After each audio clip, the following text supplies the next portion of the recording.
Salut tout le monde. Écoutez, on ne sait pas si cette entrevue-là va être diffusée avant, après les élections, peu importe, mais je trouvais que c'était important parce que c'est une belle lancée que j'avais, là, faire la politique autrement. C'est comme ça que j'ai appelé ça. Puis, depuis le début, j'ai pensé à toi, Émilie, là. J'aimerais ça avoir une conversation avec toi. Je cherche à avoir conversations avec des candidats, candidates ou des ex-élus, mais tu sais, des gens qui sont de cœur, qu'on peut sentir, puis leur engagement, qu'on peut vraiment. Tu sais, c'est ceux qui sont là pour les bonnes raisons, puis qui n'ont pas l'espèce de masque ou de langue de bois ou quoi que ce soit. Puis, moi, je te connais comme une poète, comme une écrivaine, comme une artiste, artisane de la vie. Qui t'amène avec toute ta spontanéité, ta joie de vivre et tout ça. Donc, merci d'avoir accepté, Émilie, à Saint-Élie de Caxton, de faire une entrevue spontanée avec À moi. l'impromptu. À l'impromptu. Qui c'est à l'impromptu déjà? Ouais, comment ça se passe la campagne pour toi, Émilie?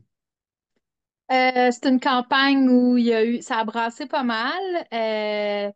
Sur la place publique, les gens lavent leur linge sale, Mhm. insultes, amplification de situations étant réelles, parfois fabrication d'événements.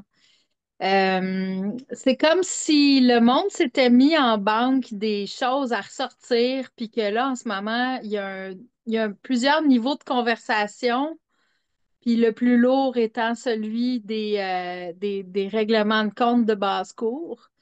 Ouais. Il y a un autre niveau où il y a des projets, mais tu comprends qu'il y a un caractère électoral, du sens que c'est des projets sur lesquels si on met notre attention, ça va être réglé dans 3 mois. Puis, il y a aussi le troisième niveau qui est peu accessible parce que la plupart des gens qui se présentent sont nouveaux. Hmm. Puis, ils n'ont pas goûté à ce niveau-là, mais c'est le niveau où il y a une conversation de fond sur des dossiers qui parfois sont en développement lent. C'est une cuisson lente d'années. C'est des compréhensions de 1 million de détails. Puis quand Ouais. tu veux changer le système de l'intérieur, il faut commencer par comprendre les règles dans lesquelles on est. Ouais. Des règles parfois qui ont plusieurs niveaux, comme celle de la municipalité, de la MRC, des gouvernements, différents ministères.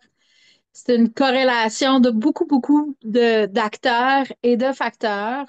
Des fois, on a travaillé avec des vieux règlements qui ont 15 ans, 10 ans. Des fois, on a à ramasser les pots cassés d'administration passée.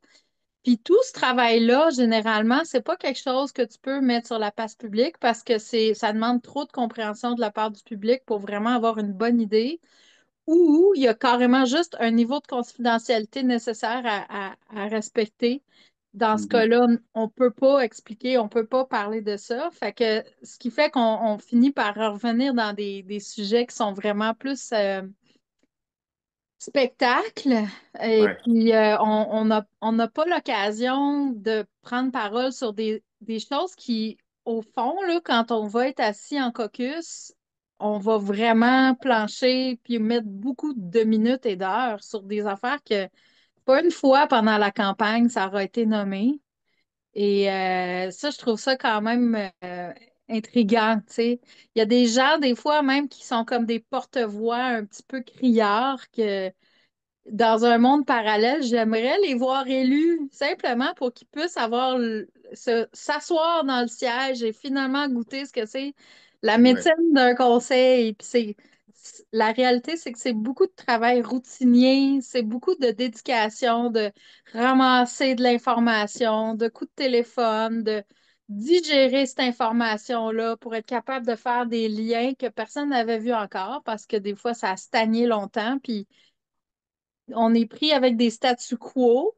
Je te donne juste un exemple. Moi, en ce moment, je me développe un intérêt pour l'urbanisme. On a quelques cas de figure assez particuliers dans ma municipalité. Puis, je rentre dans un règlement d'urbanisme où je me rends compte que beaucoup de règlements euh, qui sont en ce moment sans nécessairement une incidence directe là, sur les cas de figure comme tels, mais des choses comme dans ma MRC, ça prend une emprise au sol de 65 mètres carrés pour un bâtiment principal, puis une façade de 8 mètres de large. Puis là, quand tu creuses, tu te rends compte que c'est parce que dans les années 80, les gens aimaient les maisons rectangulaires. Ouais, c'est ça. C'est très obsolète comme méthode de pensée. Si tu as le goût de te faire une maison flyée, tu peux pas. Non. C'est comme l'histoire du jambon, là. Tu sais, la grand-maman qui coupait son jambon pour le faire Exact. rentrer dans le pot, puis là, après ça, la maman, elle avait un plus C'est grand pot, mais elle exactement ça. continuait de couper le jambon. Puis la farandole de jambon coupé en deux est quand même intéressante, est très grande. Puis c'est combien de détails comme ça qu'il faut réviser, puis il faut juste questionner au lieu de juste dire, ben, c'est comme ça. Ouais, Moi, je suis du genre à poser la question, oui, mais c'est pourquoi? Est-ce que c'est parce qu'il y a une raison de sécurité? Est-ce que c'est parce qu'il y a vraiment quelque chose pour backer up? Moi, je suis en train de me dire 65 mètres, pourquoi pas 60? Pourquoi pas 40? Parce que tu sais, on veut autoriser éventuellement des mini-maisons puis des unités accessoires d'habitation. Le gouvernement fédéral pousse là-dessus. Le gouvernement provincial pousse pour densifier un petit peu légèrement là, l'habitat sans qu'on aille à ouvrir des nouvelles rues puis saccager la forêt. On veut ouais. accueillir nos aînés puis faire de l'intergénérationnel. On veut tout ça. C'est juste qu'il y a tellement de mises à jour, pas juste des règlements puis des schémas d'aménagement des MRC, mais aussi de la mentalité des gens qui ont Hmm. créé ces règles-là. Ouais. C'est énorme le shift qu'il y a à faire, puis c'est un travail de titan qui va se passer dans les détails. Puis Hmm. ça, c'est pas réellement quelque chose que tu peux dire, hey, je fais ça, moi. Parce que le monde, il te rentre dedans des fois pour des niaiseries. Puis Hmm. finalement, ben, tout ton travail de fond, il va passer dans l'invisible. Il faut faire la paix avec le fait que 95% de ce que tu vas faire, personne ne va le reconnaître. Ouais.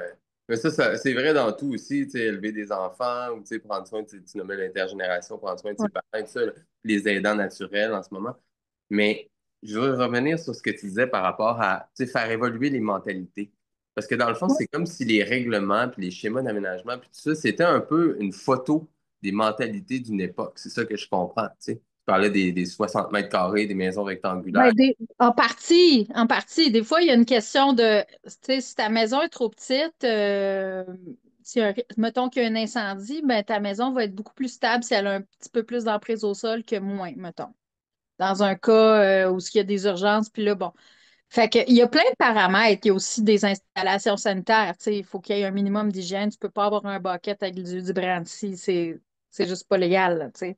Puis on comprend pourquoi. Puis je suis sûre que même si c'est funky, flyé d'avoir le style camping, ben ultimement, on veut pas non plus tomber dans un extrême. Moi, je pense qu'il y a Ouais, il y a des minimums qui sont tu sais, comme c'est comme convention sociale des niveaux entre autres pour l'hygiène puis la ouais, sécurité. Mais au-delà de ça, quand on parle de vie communautaire, de noyaux familiaux qui ne ressembleront plus à ce qu'on a connu beaucoup dans les 100, 200 dernières années. ouais, D'ailleurs, le noyau familial, ça existe depuis, tu sais, la famille nucléaire, ça existe depuis la Deuxième Guerre mondiale, là, papa, maman, enfant, enfant. Mais avant ça, les familles étaient pas mal plus grandes, là. ouais, Les oncles, les tantes, les grands-mères, les cousins. Tu sais, des fois, il y avait 15, 20 personnes dans la maisonnée qui étaient très grande puis qui accueillaient plein de monde. ouais, exact. Donc, est-ce que ce serait pas à nous un peu, justement, là, qui sommes comme le pont entre ce passé-là, qui avait une certaine réalité, les grandes familles, etc., puis aussi le futur vers où on veut s'en aller? Tu parlais de quartiers, soit de maisons intergénérationnelles ou de densifier avec, tu sais, ici, dans le village, Saint-Émilie, on parle d'un écoquartier, par exemple, tu sais, avec des Ouais. plus petites maisons. Je sais que ça se fait à Lantier aussi, on développé tout un quartier de mini-maisons aussi, tu sais. Mais est-ce que c'est pas à nous un peu de faire le pont entre le passé mais en même temps d'être assez visionnaire pour dire c'est où qu'on s'en va dans le futur, comment est-ce qu'on veut se créer, parce que l'urbanisme dont tu parlais, là, c'est l'habitat va refléter aussi le type de déplacement, le type de rencontre qui va se faire sur un territoire, le type de comment les enfants vont grandir, habiter ce territoire-là aussi. Tu sais. Ouais. Donc, comment est-ce qu'on peut être des conseillers ou des maires ou même juste des citoyens actifs dans notre communauté puis avoir ça à l'esprit de où est-ce qu'on s'en va et ne pas seulement subir, par exemple, un schéma d'aménagement qui a été dressé pour nous, mais bien participer dans la co-création de notre urbanisme vivant. Je sais pas si ça fait du sens comme question, mais. Ça, ben oui, comme qu'est-ce qu'on a comme rôle? Je pense que de ne pas le prendre dans un angle antagoniste et simplement s'informer jusque dans les moindres détails. Puis après ça, formuler des questions à caractère constructif pour mettre la pression éventuellement sur les maires qui, eux, ensuite seront représentés à la MRC pour que la Mhm. MRC, parce que ça part, mettons, ça part de la MRC, puis du schéma d'aménagement de la MRC, de là, les villes font leur règlement d'urbanisme. La ville, elle peut juste être plus sévère que la MRC, elle peut jamais être moins sévère, mettons. Fait que nous, il faut qu'on aille en haut, puis que, tu sais, au Conseil des maires, puis avec les préfets, qu'on fasse pression pour que ça soit non seulement changé, mais que les nouvelles mises à jour soient accélérées. Il faut qu'il y ait des demandes de citoyens, mais il faut que les citoyens se mettent en mode connaissance. Parce que Mhm. c'est pas en disant c'est injuste, gang de cabochons, que tu sais, nous, on fait vraiment notre mieux, puis ça, c'est du pelletage tu sais, c'est un petit peu de faire comme, ben, je comprends pas, fait que vous faites votre job. Mais c'est la job de tout le monde, de Mhm. comprendre. Puis si c'est un cas, mettons, plus difficile, des fois, il y a des exemples de gens qui se sont engagés dans des travaux, qui ne sont pas renseignés, qui ont essayé d'avoir l'élastique qui tire. Puis, tu sais, honnêtement, le pire que de faire face à la stagnation, la brûlure est encore bien plus importante quand vient le temps de défaire. Ben ouais, c'est ça. Puis ça, c'est plate. C'est plate sur un temps. Ouais, Il faut vraiment aller là, aller comprendre la fondation de ce qu'on travaille. Puis ouais, c'est de le penser en amont. Puis moi, je pense que les gens concernés, il faut vraiment qu'ils comprennent ce à quoi ils ont affaire, mais qu'on devienne un peu plus maître de chez nous, mais ça passe par comprendre ce avec quoi on travaille. Fait que le ouais, règlement d'urbanisme, il faudrait le connaître. Faut comme s'asseoir avec, puis l'étudier, puis avoir une conversation, puis avoir, mettons, là, tu sais, j'ai un numéro où je peux contacter quelqu'un qui a des connaissances là-dedans. ouais, complètement. Une genre de vulgarisation puis de Oui. synthétisation de l'information, parce qu'à un moment donné, des règlements, je veux dire, c'est pas monsieur, madame, tout le monde qui va s'asseoir là, avec deux enfants, des travails à temps plein, tout Non. ça, pour étudier un règlement d'urbanisme. Il faut vraiment avoir quelque part une certaine passion, une genre de dévotion là, tu sais, pour ça, ou encore être impliqué comme toi tu l'es, tu sais, sur un conseil municipal ou tu sais, dans un comité citoyen ou quelque chose comme ça. Mais oui, Je t'interromps, je veux juste dire une chose. Moi, en ce moment, j'étais assermentée jusqu'à la fin du dernier conseil. Donc, et au dernier conseil, quand le conseil a été, l'Assemblée a été levée, à cet instant-là, moi, je n'étais plus une élue. ouais, Jusqu'au moment où, si je suis réélue, je serai réassermentée. Donc, en ce moment, je profite de ce vide intersidéral pour poser mes questions aux employés de la ville, ouais. aux gens que ça concerne, parce que moi, comme élue, sinon, j'ai pas le droit de faire ça. C'est fou, hein? Ça, c'est quelque chose J'ai aussi pas le droit de faire ça. qu'on pourrait toucher peut-être dans une discussion, celle-ci ou une autre, là, mais tu sais, On peut comprendre qu'il y a des dérives possibles, hein? Que, oui, tu sais, moi, si je suis une conseillère, mais aussi j'ai un cas personnel qui me regarde, puis je commence à faire pression sur l'urbanisme pour tirer la couverte de mon bord parce que je trouve que ce cas-là, lui, il devrait aller dans ce sens-là. Mais dans le fond, moi, comme élue, combiné au fait que je suis citoyenne, j'ai un conflit d'intérêts. Je peux pas ouais, aller mettre de pression, tu sais. Fait qu'il y a des règles pour des raisons parce que certainement qu'il y a eu de l'abus de la part complètement, de mais certains élus dans le passé. On sait bien que la ouais, politique municipale, tu sais, ils ont fait des c'est nouvelles lois en 2021 pour cadrer vraiment le conflit d'intérêts, mais ça. On je parle pense, du code d'éthique, ça, des élus? ouais, Ouais, c'est ça. exactement. Mais tu sais, sans nécessairement mettre de pression, mais t'as nommé poser des questions, tu sais, puis à la limite, ça peut quasiment se faire de manière anonyme, tu sais, sur un blog ou tu sais, sur Oui. une page, ou tu sais, même éventuellement, on pourrait même penser que l'IA pourrait être très bonne pour, tu sais, comme s'entraîner, lire les règlements d'urbanisme et tout ça, puis synthétiser de l'information, tu sais, pour nous, tu sais. Mais Il y a combiné à humain, Ouais, Parce que dans le cas de l'urbanisme, précisément, c'est pas juste, tu sais, tout ce qui a rapport à des lois, en fait, je pense que c'est important d'avoir que la machine, elle aide à synthétiser l'information, mais ça prend un humain compétent ouais. pour s'assurer et superviser Ben oui, c'est sûr. le travail. Puis je laisserai jamais ça 100% à une machine parce qu'un cerveau d'humain, ça a un esprit de synthèse Ouais. qui est unique.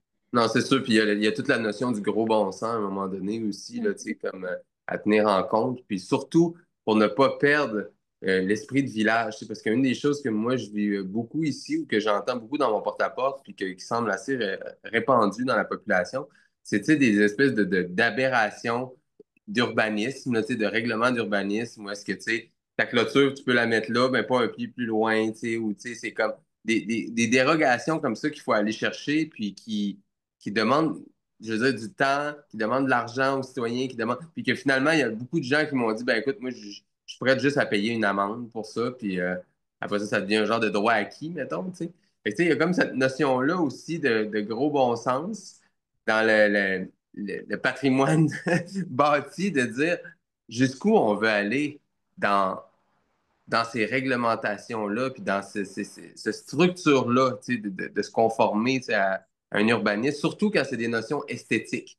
Tu sais, je peux comprendre, tu parlais C'est de ça, sécurité tout à l'heure, il tu y a sais. beaucoup de cette question-là aussi qui est tout le temps un rapport esthétique. Il y a des règlements spécifiquement reliés à l'esthétique d'un village pour, mettons, préserver le cachet ancestral. Ouais, Des fois des maisons centenaires, particulièrement dans les noyaux urbains. Après ça, l'esthétique, c'est vraiment une question de goût.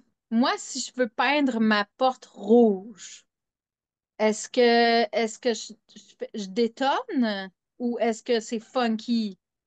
C'est ça, ça devient vraiment, c'est complètement subjectif, là. C'est ouais, selon la personne qui prend la décision. Tu sais, si moi, je suis aux manettes de ça, tu me vois comment je t'habille, ben, je vais dire la porte rouge, c'est merveilleux. ouais, Allons-y, comme dans les années 90, au plateau Mont-Royal où on peinturait toutes les maisons de couleur fluo, là. Let's go. Mais si c'est quelqu'un qui aime toutes que les couleurs soient pareilles, ben, on n'aura pas la même conversation, tu sais. Puis ça peut avoir des exact. incidences profondes à long terme sur un village, là, ça. Ben, c'est sûr. Puis, tu sais, je veux dire, souvent, les gens, ils vont utiliser l'exemple aussi des maisons aux îles de la Madeleine, là, tu sais, qui sont comme tout un peu carrées. Puis là, maintenant, la tendance des dernières années, décennies, c'est le gris, le noir, puis le brun commercial, tu sais. Fait que là, on est en train de devenir vraiment, genre, monotone. Mais ça, je reviens là-dessus, mais ça a un impact, tu sais, sur notre vécu, là, tu sais, là, dans une municipalité, dans un village. Si toutes les maisons, ils se ramassent uniformisées, ramassées toutes la même couleur, les mêmes matériaux et tout ça, je comprends l'aspect ancestral du patrimoine bâti, mais tu sais, mettons sur un comité en urbanisme, là, on appelle ça un comité consultatif en urbanisme. Il y a Ouais. le mot consultatif, moi je trouve qu'il est important là-dedans. Parce que tu sais, jusqu'où on va laisser l'État, puis le gouvernement, puis la municipalité venir nous dire qu'est-ce qu'on peut faire ou ne pas faire chez nous sur notre propriété privée. Mais à cet effet, le CCU donne une recommandation. Exact. Ensuite, le conseil peut ou ne pas l'écouter. Ouais. Là, après ça, il y a des dangers, par contre, de jurisprudence. Si, mettons, le CCU fait une recommandation, le conseil dit non, nous autres, on n'écoute pas votre recommandation. Là, encore une fois, tu ouvres une porte. Puis l'affaire, c'est que dans la tête d'un fonctionnaire, il essaye tout le temps de voir comment ça peut mal aller, cette affaire-là. Mhm. Parce que toi puis moi, on est du monde qui ont ce que j'appelle le GBS, du gros bon sens. Ouais. Puis on va pondérer ça. Mais un citoyen, euh, tu sais, tu peux ramène plusieurs facteurs ensemble de marginalité, de détresse, de facteur misère, facteur colère, facteur peut-être consommation. The perfect storm, tout d'un coup. Tu as la tempête. Plus ce citoyen-là, il peut créer des dérives qui pourraient être Mhm. vraiment dangereuses. Fait qu'eux autres, ils pensent à ce genre de cas de figure-là, qui Ouais. existent essentiellement jamais, mais qui des fois arrivent quand même, tu sais. Mais tu sais, c'est un peu comme les compagnies d'assurance ça, qui vont planifier en fonction du pire qui pourrait arriver, en bout de ligne, qui viennent comme un peu cercler là, tu sais, tout le monde, puis comme Ouais. étrangler un peu tout le monde, puis l'expression qu'on pourrait avoir. Combien de projets, par exemple, communautaires sont morts dans l'œuf à cause que, ah, ben là, vous n'avez pas d'assurance, vous n'êtes pas assurable. Ici, il avait fait un petit parcours pour les jeunes, hébertisme, mais tu sais, ça Non, passait aussi non, par le ruisseau. Fait que là, on a investi genre peut-être un 15-20 000 là-dedans avec les heures d'employés, tout ça. ben Là, ben, là, faut non. le démanteler, tu sais, parce que les assurances ne voulaient pas. Fait que tu sais, c'est comme à un moment donné, Ah, ça, jusqu'où c'est on va. frustrant, là. Ben oui, c'est Ouais. frustrant d'une part parce que ça a été mal planifié, mal organisé, puis d'autre part, à cause de cette embâcle-là, tu sais, souvent que plusieurs institutions, là, privées et publiques, vont faire pour venir miner finalement, tu sais, la vie de village, finalement, là, qui cherche Moi, à tu vois, s'exprimer. sur des cas comme ça, là, j'ai la tête dure. Parce que je me dis, OK, je fais la part des choses, l'assureur passe de même. Parfait. Donnez-moi tous les consultants possibles, les avocats, les directeurs généraux, les ci, les ça, là. Comment est-ce qu'on peut faire marcher ça? Exact. Moi, je suis du genre à penser de même. C'est comme tu me donnes tu me dis non, parfait, je veux comprendre pourquoi.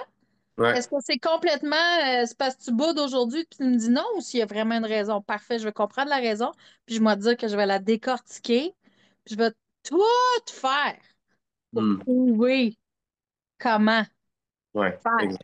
Tu sais. Moi, je suis de super. Mais ça prend de la ténacité, ça prend. C'est un Ben, travail de longue haleine, ça, puis de la ça peut être créativité. fatigant, là, tu sais. Ouais, ouais, ouais. Puis un esprit d'innovation aussi, puis d'être capable de, tu sais, on dit think outside the box, mais penser en dehors de la boîte qu'est la municipalité aussi, tu sais. Exemple, si la municipalité, dans ce cas-ci, avait fait don du terrain à un tierce parti qui collabore avec la municipalité, mais qui n'est pas la municipalité, fait que là, il se dégage de la responsabilité.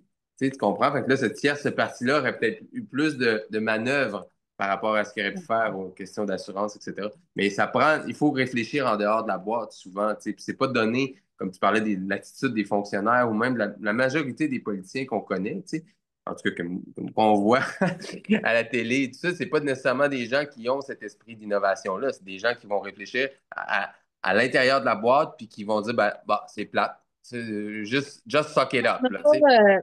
Tu sais, on va se le dire, euh, si tu fréquentes des milieux où il y a beaucoup de politiciens, de technocrates, de bureaucrates, c'est pas des gens qui brillent par leur grande créativité et leur marginalité. Eux autres, ils vont rendre les choses efficaces, Ouais, euh, mais c'est pas du monde qui vont avoir ça comme corde forte.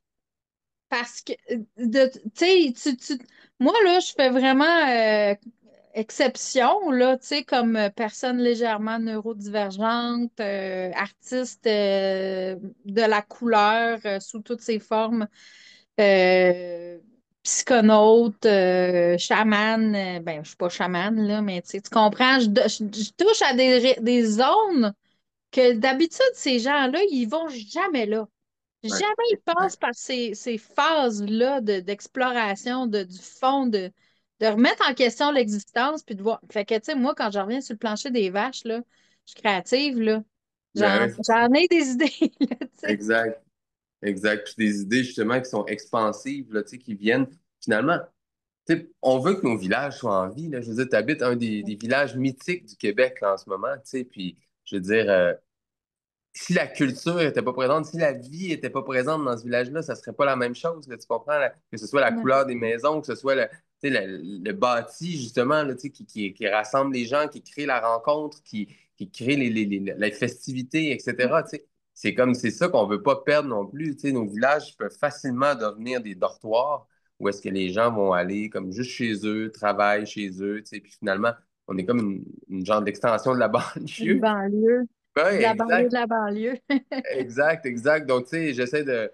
En tout cas, je suis un peu. Je me reconnais en toi aussi, puis, tu sais, j'essaie d'amener un peu cette vitalité-là, tu sais, comme qu'on ne perde pas l'esprit de village. C'est ça que j'ai écrit comme dernier slogan, là, mais, tu sais, raviver l'esprit de village, parce que c'est ça.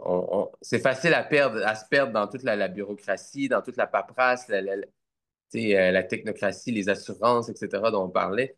Mais en même temps, c'est les humains qui habitent le village. C'est comment on fait pour leur rendre la vie belle. Et Ouais. Ben, il faut vraiment faire autre chose que juste travailler sur des projets. Tu sais, moi, j'y consacre quand même beaucoup de temps, mais à la fin de la journée, tu sais, je vais m'arranger pour qu'il y ait des soupers entre amis, puis qu'il y ait des soirées sur le bord du feu à chanter des chansons.